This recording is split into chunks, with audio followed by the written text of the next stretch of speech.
Mexican Fissure Cave, Wedged Caver Rescue. On a warm morning in 1991, a young caver named Leonardo Perez set out to explore an unmapped cave in the mountains of Mexico. His friends called him Leo, and he was known for pushing into tight spaces that most people would never dare to enter. On this day, he went alone, a decision that would nearly cost him his life. The cave was not a wide-open cavern, but a narrow fissure, a long crack in the mountain rock. Leo squeezed deeper and deeper into the fissure, moving downward through passages that kept getting tighter. Then, without warning, his body slipped into a V-shaped crevice and he dropped straight down. The walls of the crevice pinched together at the bottom like a giant stone jaw. Leo's body became wedged so tightly between the rock walls that he could barely breathe. He could not move his legs at all, and only his arms had a tiny bit of freedom. He was stuck in a near vertical position with his head slightly above his feet. There was no light, no sound, and no one knew where he was. Leo tried to push himself upward, but the rock held him like a vice. Every time he exhaled, his chest got slightly smaller and the walls seemed to press in even tighter. He quickly realized that struggling would only waste his energy and make things worse. So he forced himself to stay calm and think clearly about how to survive. The section of cave where he was trapped was completely dry. There was no dripping water anywhere. Without water, Leo knew he would be dead within a few days. Then he remembered something in his pocket. A small plastic specimen container he had brought for collecting samples. He made a desperate decision and urinated into the tiny container. Then he raised it to his lips and drank it. It was the only source of fluid he had, and he used it again and again over the following days. One day passed, then two, then three, and still no one came. Leo drifted in and out of sleep, his body growing weaker with every passing hour. His muscles began to cramp painfully from being locked in the same position for so long. But he refused to give up. He kept his mind focused on staying alive. On the fourth day, Leo gathered every bit of strength he had left and began to whistle. He whistled over and over, hoping the sound might travel up through the cracks in the rock.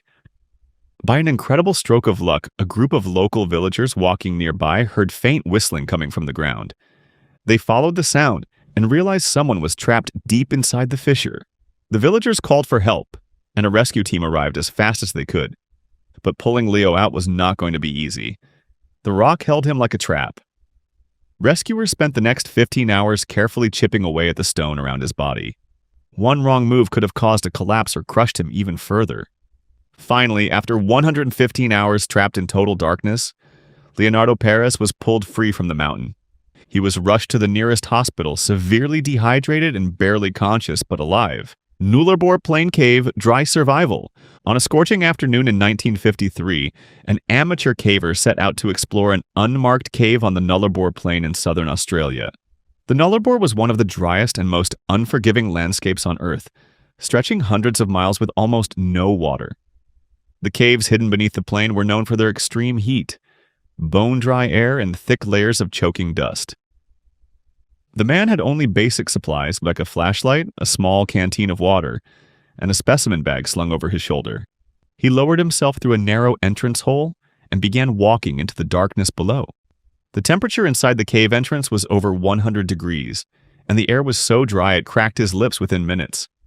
He moved deeper, hoping to find cooler passages further underground. But as he squeezed through a tight crawlway, the loose rock beneath him shifted and collapsed. The passage behind him was now blocked with rubble, and he could not climb back the way he came. He was alone, with no one expecting him back for several days. He tried to clear the rocks, but every attempt brought more dust and debris crashing down. After hours of digging, he realized he was completely trapped.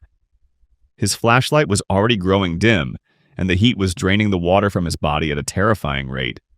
He rationed his small canteen carefully, but in the extreme heat, it was empty by the end of the first day. Without water in this kind of heat, he knew he had less than 48 hours before his organs would shut down. The dust in the air was so thick that every breath felt like swallowing sand. By the second day, his mouth was completely dry and his muscles had started to cramp violently. Desperate to survive, he did what many trapped cavers before him had been forced to do. He urinated into his empty canteen and forced himself to drink it. The taste was foul, but it put enough fluid back into his body to keep him from passing out. He repeated this cycle over the next 2 days, each time the liquid becoming darker and harder to swallow. His body temperature was dangerously high, and heat stroke was closing in on him like a slow-moving killer. He lay flat on the cave floor, pressing his skin against the rock to absorb whatever coolness it had. By the third day, his flashlight was dead, and he was left in total darkness with only the sound of his own breathing. He began tapping on the cave walls with a rock, hoping someone above might hear the sound. On the surface, a local farming family had noticed a vehicle parked near the cave entrance for days with no sign of its owner. They contacted authorities, and a small search party was sent to investigate. The searchers found the collapsed crawlway and began carefully removing the rubble by hand. After several exhausting hours of digging, they broke through to the other side. They found the caver lying flat on the ground, barely conscious, covered in dust, and clutching his empty canteen. He had been trapped for just over 72 hours in one of the hottest caves on the continent. Doctors who treated him said he was on the very edge of fatal heat stroke and kidney failure. They said his decision to stay hydrated by any means necessary was the only thing that kept him alive. Sterkfontein Caves, 21-day survival tragedy. On a day in 1984, an experienced caver named Peter Verhulzel entered the Sterkfontein Caves in South Africa. The Sterkfontein cave system was famous for its ancient fossils, but it was also one of the most dangerous caves in the country. Large sections of the cave were completely flooded with dark, silty water that could blind a diver in seconds. Peter made his way deep into the system, navigating through narrow tunnels and flooded passages.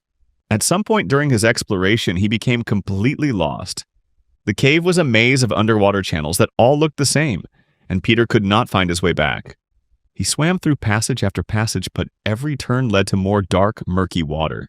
His air supply was running low and panic was starting to set in. Then, by pure chance, his head broke the surface of the water inside a small air pocket. It was a tiny dry ledge, like a small island, surrounded by the flooded cave system on every side. Peter pulled himself onto the ledge and lay there in complete darkness, gasping for breath. He was alive, but he was trapped in one of the worst places imaginable. There was no way to call for help, and no one could hear him this deep underground. He knew that swimming back into the flooded maze would almost certainly mean drowning in the silt-filled water. So he made the only choice he could. He stayed on the ledge and waited for rescue. The first few days were the hardest, as hunger and thirst began to tear at his body. There was no food on the ledge, and the floodwater around him was filled with dangerous silt and bacteria. When his thirst became unbearable, Peter turned to the only source of fluid available to him. He began drinking his own urine to keep his body hydrated enough to survive. It was a desperate act, but it kept him alive day after day in the endless darkness. 1 week passed, then 2 weeks, and still no rescue came. Peter's body was breaking down. His muscles wasted away, and his organs began to fail.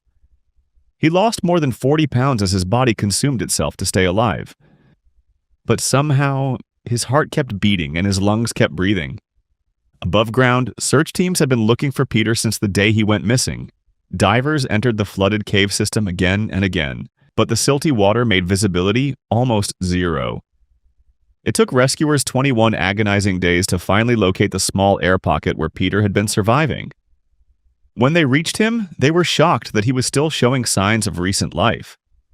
But tragically, Peter Verhulzel did not survive long enough to be saved. His body had endured 3 full weeks of starvation, darkness, and isolation before finally giving out. Medical examiners who studied his body called his survival a biological miracle. They said his desperate choice to stay hydrated was the only reason he lasted as long as he did. Riesending Cave Rockfall Rescue. On June 8, 2014, a cave researcher named Johann Westhauser entered one of the most dangerous caves in Germany. The cave was called Riesending, and it was the deepest cave in all of Germany. Johann was not a beginner. He had explored this cave many times before. He was part of the team that originally discovered and mapped the cave system. On this trip, he went deep underground with 2 other experienced cavers. They climbed down narrow passages and squeezed through tight tunnels for hours. When the team reached a depth of 1,000 meters below the surface, something terrible happened. Without warning, a large rock broke loose from the cave wall and struck Johann directly on the head. The impact gave him a severe brain injury and he collapsed to the ground. His 2 teammates rushed to his side, but there was very little they could do. They were more than 3,280 feet underground, trapped in total darkness with a dying man. One of them stayed with Johann while the other began the long climb to the surface for help. It took nearly 12 hours just to reach the cave entrance and call for rescue. When the news reached authorities, they launched one of the biggest cave rescues in history. More than 700 rescuers from 5 different countries were called to help. The rescue teams included cave experts, doctors, and military personnel from across Europe. But reaching Johann was not simple. The path to him was an obstacle course of flooded tunnels and vertical drops. Rescuers had to carry medical equipment, food, and stretchers through spaces barely wide enough for one person. Meanwhile, deep inside the cave, Johann drifted in and out of consciousness. The cave was freezing cold and completely wet, making his condition worse every hour. His body temperature kept dropping, and keeping him warm became a constant battle. Finding clean drinking water near the injury site was nearly impossible. The rescue team had to use every method they could think of to keep him alive and hydrated. Doctors who reached him underground worked in conditions no hospital could ever prepare them for. They stabilized his head injury while lying flat in a space with almost no room to move. Day after day, the team slowly moved Johann through the cave on a special stretcher.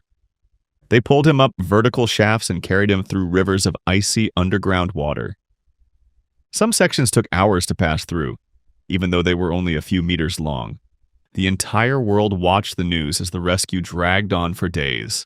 After 11 long and painful days underground, Johann Westhauser finally reached the surface.